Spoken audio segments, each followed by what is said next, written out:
소은 씨가 노래만큼 이제 그 당시에 사실 공부도 또 잘해가지고 맞아요. 만능소녀로 네. 고2 때 토플 만점을 받아. 다 알고 푸는 거죠, 그러니까. 만점, 모르고 그러니까 어떻게 만점이면 찍는 거 없습니까?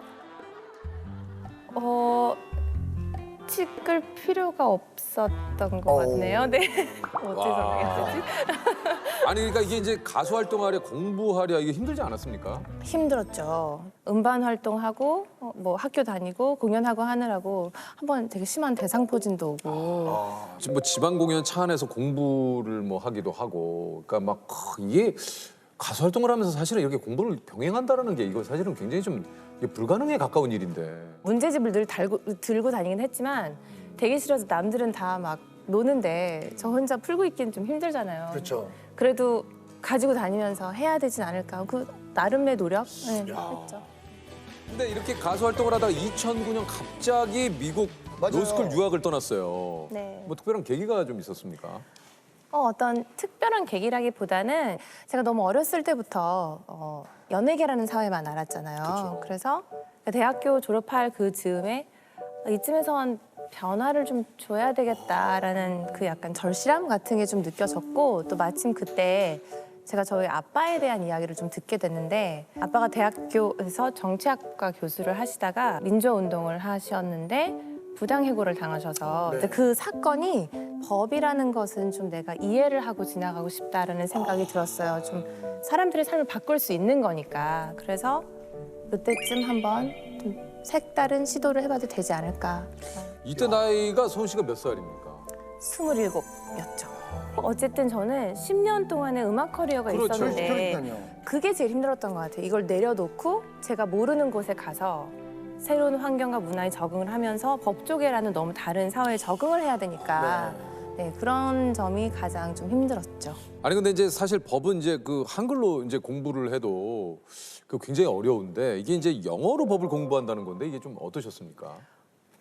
죽어라 고생했어요, 진짜. 진짜 그랬을 것 같아요. 네네네. 그러니까 제가 어렸을 때 초등학교를 미국에서 다녔지만 그때 배웠던 영어랑 로스쿨이라는 곳에 가는 친구들의 어떤 언어 차이도 되게 컸고. 완전히 다르죠. 그 전문적인 분야고. 네, 예. 진짜 케이스 하나 읽는데 뭐 3-4시간 처음에는 3-4시간 걸렸어요. 한 몇 페이지 읽는데. 와, 그래서 이게 저 중간고사 때 꼴찌를 해서 네. 펑펑 울었다고. 이 얘기를 되게 좋아하시더라고요. 네. 저한테는 되게 큰 상처였는데. 일단 뭐 네. 방송에서는 이런 거 좋아하죠. 네네.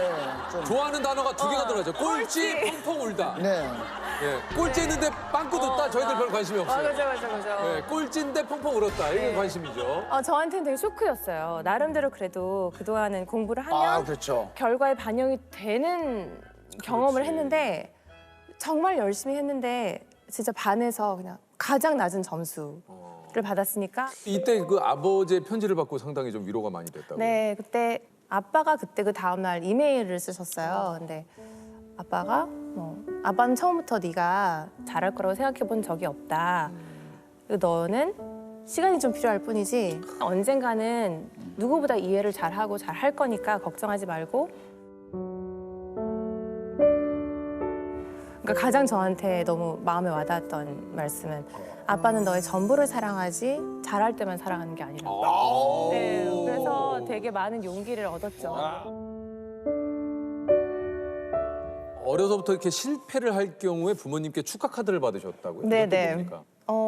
좀 황당했어요, 처음에는. 제가 로스쿨 시험을 볼 때 첫 시험을 너무 못 봤거든요. 그 로스쿨 입학 시험. 네. 그래서 그것 때문에 굉장히 절망하고 있을 때 엄마가 그때 작은 목걸이와 함께 카드를 써주셨어요. 뭐라고요? 너의 실패를 축하한다.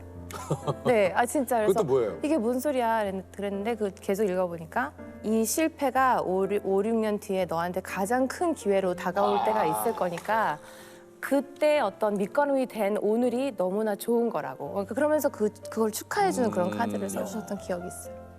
그 영향인지 모르겠지만 이제 소은 씨도 평소에 그래서 실패 이력서를 좀 쓰신다고.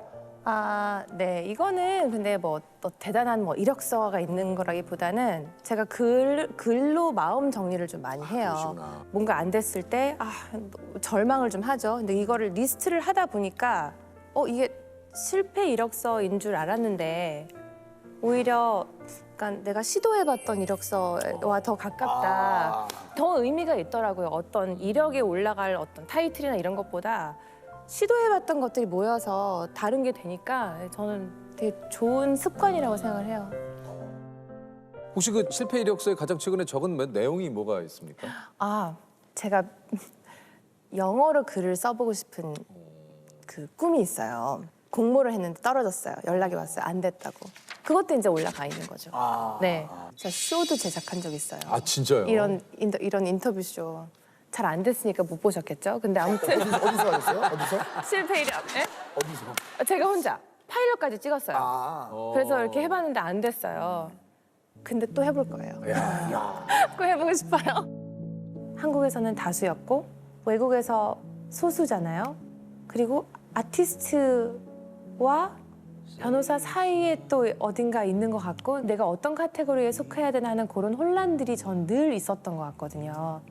어찌됐든 숫자는 되게 많아졌지만 여성이나 소수인 중 숫자는 많아졌지만 결정권을 가진 분들은 대부분 백인 남성이기 때문에 되게 당당하려고 그 당당한 가면을 늘 쓰고 일을 했던 것 같아요. 근데 그런 혼란들 속에서 그래, 내가 여기서 이런 혼란, 갈등 이런 게 있지. 내가 어디 속하는지 모르지. 그럼 내 카테고리를 내가 만들어야지 하면서 계속 뭔가 찾아 도전하게 되는 그런 동력이 생겼어요.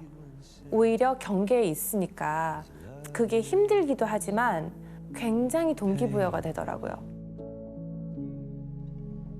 신혼여행으로 탄자니아 의료봉사를 또 다녀오셨어요? 근데 이게 저는 좀 조심스러운 게 제가 엄청 좋은 일을 하고 싶어서 간 게 아니라 저희 남편이 그런 공공의료에 관심이 있어서 늘 좀 해왔던 일인데 네.